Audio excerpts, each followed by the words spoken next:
the extent to which our labels need to feel accurate to us will vary from person to person.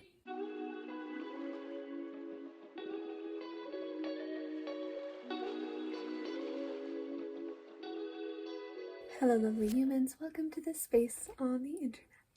In this video, we'll be discussing multisexuality and various identities that fall within it. Multisexuality, meaning having a sexual identity or sexuality that includes attraction to multiple genders. This won't be strictly informational. I will also be infusing some of my own personal thoughts and experiences into my discussion of the topic. But if my thoughts do not interest you, feel free to skip to where I'll be directly quoting some multisexual people's thoughts on their identity and their identity labels. So I'll preface this by saying that I am aromantic and asexual, or aro-ace, but I also, to some extent, consider myself pansexual, though this may seem paradoxical to some. Because while I am, in the technical sense, very aromantic and very asexual, despite this, I've felt a connection to pansexuality for a long time, longer than I have to aromanticism and asexuality. In fact, I even felt drawn to the label pansexual when I still thought I was straight. Pansexual was the first label for me that clicked as, like, making sense. Because really, how could someone be attracted to only one gender? How is that within someone's capacity? In fact, how can you guarantee that you could be attracted to only certain people of only certain genders? How does that happen? And perhaps this was my yet to be acknowledged enbiness that led me to view gender differently, and perhaps it had something to do with my still narrow and somewhat inaccurate view of bisexuality. So just recently I've begun to question how I am oriented in the experience of multisexuality. So I thought I would explore the similarities, the differences, what distinguishes one label from the next. What distinguishes a bisexual experience from a pansexual experience, from an omnisexual experience from a polysexual experience? What distinguishes all of those from a queer experience? All of these labels can describe attraction to multiple genders, rarely in a way that's exclusive.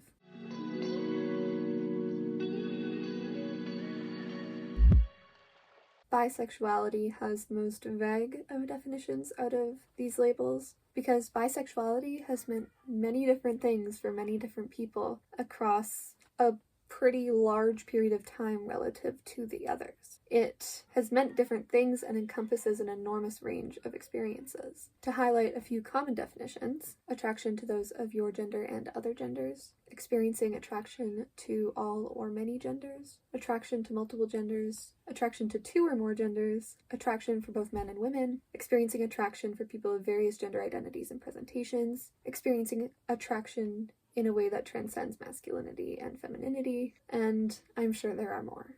Perhaps some of these definitions ring more true to you than others. Personally, I think I would prefer to use the first definition, that being attraction to those of your gender and other genders. However, I have heard that it is also possible to identify yourself as bisexual in the sense that you experience attraction to two genders, neither of which are your own. Regardless of the exact or correct definition of bisexual, many of those who identify as such have a shared experience of attraction to multiple genders.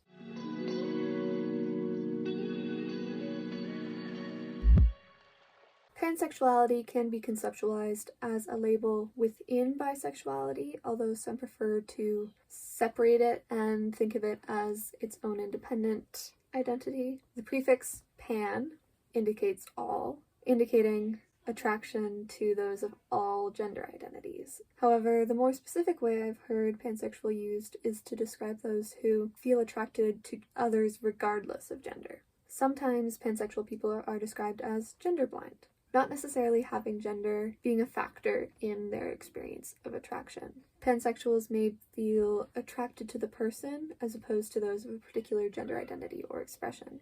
When I type pansexual into my web browser, the first definition is not limited in sexual choice with regard to biological sex, gender, or gender identity. This indicates that pansexuals are not limited by gender, but is this the same as being so-called gender blind? My guess would be that it depends. This question may be in part why I feel so inclined to explore the topic of spheres of multisexuality, because I've always felt connected to the word pansexual, but I often feel a disconnect to others' definition of it.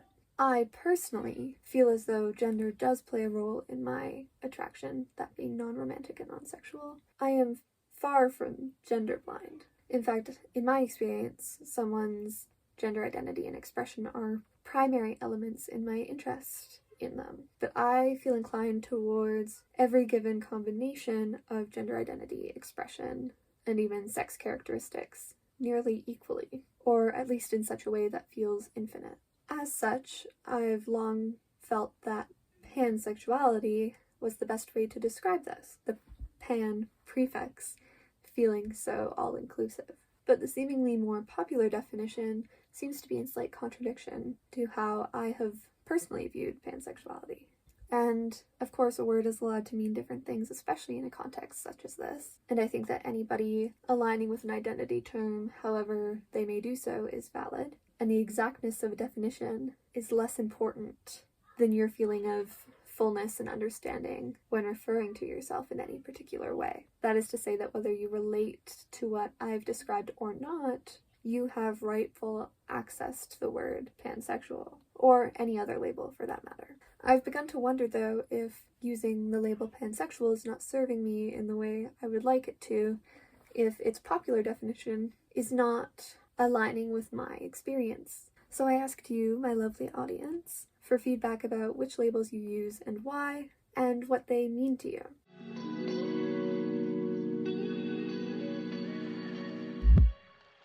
I want to share a few of the answers that I've received. This is across many different identity labels and experiences within multisexuality. I identify as pansexual. I've never felt connected with bisexual or omni in the way I do with pansexual. It also just simply describes me more.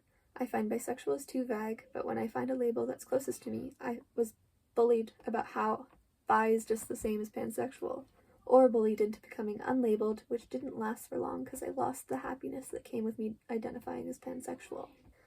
I am bisexual, and I understand it as having a sexual and romantic attraction to people with female body and those with male bodies. Also, bisexual really vibes with me, and I feel it really fits me. I prefer women than men. I'm homo-flexible. I identify as asexual biromantic. I know that I experience zero sexual attraction, and I feel romantic attraction to all genders. However, gender is also a factor in my romantic attraction. So some days I might feel more attracted to girls, others I might feel more attracted to boys, etc. There's a lot of fluctuation. So that's why I think I'm bisexual rather than pansexual. Honestly, I don't really feel a massive need to label it. I just like who I like. However, labeling is useful for explaining it to other people, and most people are familiar with the terms biromantic and asexual, so I use them so that other people understand. But as I said, I only really label my attraction to explain to other people instead of for it to make sense to me. I feel attracted to whoever I feel attracted to, and I'm happy with that. I used to go by Omni romantic, as I'm ace, because I like the idea of I like every single gender, but I have a preference. And that's fine if others want to do that, but for me, once I did some research on bisexuality, I realized I could still have the same feelings and still identify with bi, as bi is two or more genders, and sometimes you may have a preference. So I just went, cool, I like saying biromantic better. I'm an omni-romantic asexual. When I first learned about the term bisexual in 7th grade, I figured that was me because I was open to dating both boys and girls. But as I learned more about the queer community, the gender spectrum, and myself as a person, I realized I was only using that label for myself simply because I fit into the definition of liking multiple genders, and not because I felt a personal connection to it, like, yes, this is my identity. And the term pansexual didn't feel like it really fit either. So when I first learned what omnisexual was and did some research on it, I felt like I was really vibing with that label and seeing myself represented in other people's omni experiences. That's when I realized the term omni fit me best. I use queer because I know I'm attracted to more than one gender, but I'm not quite sure where that ends, and I'm still questioning if I'm even attracted to the opposite gender from my assigned gender at birth at all. Essentially, I like who I like, and my attraction centers queerness. I also kind of like sapphic as a broader label for that, and use both labels depending on how neutral or femme I feel. I'm agender, and sometimes I get sensitive about certain gendered words, but other times I like them. I currently, and have been, identifying as pan-polyamorous, in the sense that I am panamorous, pan and polyamorous, and pan-alterous, pan and alterous. That means, in the broadest sense, that I desire to be more than friends. That includes quasi-platonic relationships, waiverships, friends with benefits, among other types of relationships, with more than one person, consensually and simultaneously, regardless of their gender identities. I use bi because I'm not attracted to all genders, aka pan, and I have never met anyone that identifies as omni. Bi to me means attraction to 2 or more genders, so I use it for my attraction to women and non-binary people personally. The bi flag looks super cute with the ace one. Flag colors definitely determine which labels I use, as silly as it may sound. Like I prefer the genderqueer flag to the non-binary flag. I prefer queer as my big overall label though, since I got so much stuff going on. It's simple and gets the idea across. The main reason I prefer calling myself bi rather than, say, pan, other than the fact that I've been using it so long, is that not only do I have gender-based preferences, but more fundamentally, being attracted to women feels different than being attracted to men. It's hard to describe other than that they're simply different feelings. I've seen at least one other bi person talk about this, but it doesn't get brought up very often. Though it does make a big difference to me. As for non-binary people, to be honest, I haven't interacted with enough of them to work that out. Though I have been attracted to them before, it seems to depend on how masculine or feminine they are, and I've noticed that androgynous enbys and femboys tend to produce their own feeling. For me, I romantically identify as queer because I experience attraction differently for everybody. I have a preference for one gender, or rather some form of gender expression, over another. However, I also believe I'm aro-space and it's easier to just be like, I'm queer, rather than explaining my attraction in detail. I use pansexual as my label because I like the vibes, and I think I fall closer to its definition than bisexual, but I'm not really sure where I fall on that spectrum. I'm pan, and gender simply doesn't play a role in attraction for me at all.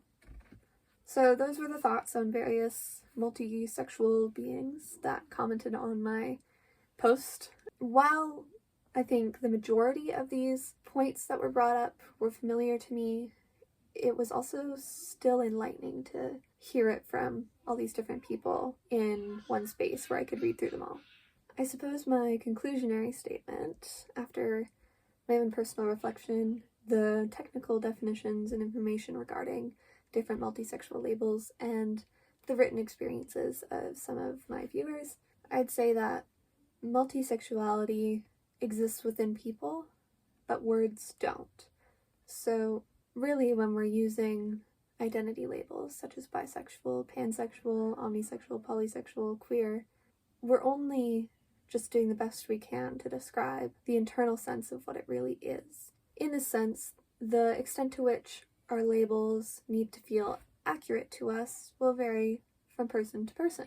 As for my personal reflections on the matter and whether I should continue to think of myself as pansexual, I have no real conclusions. Again, I think it comes down to words existing as descriptors rather than proper nouns, if that makes sense. So I feel like it is accurate to myself to say I'm pansexual. It's also accurate to myself to say that I'm bisexual. And it's also accurate to myself to say that I am asexual and to say that I am queer. And I think I've decided that I'm just going to exist in a vibey space in between. So join me should you wish to do so. If you've made it this far, thank you for watching this video.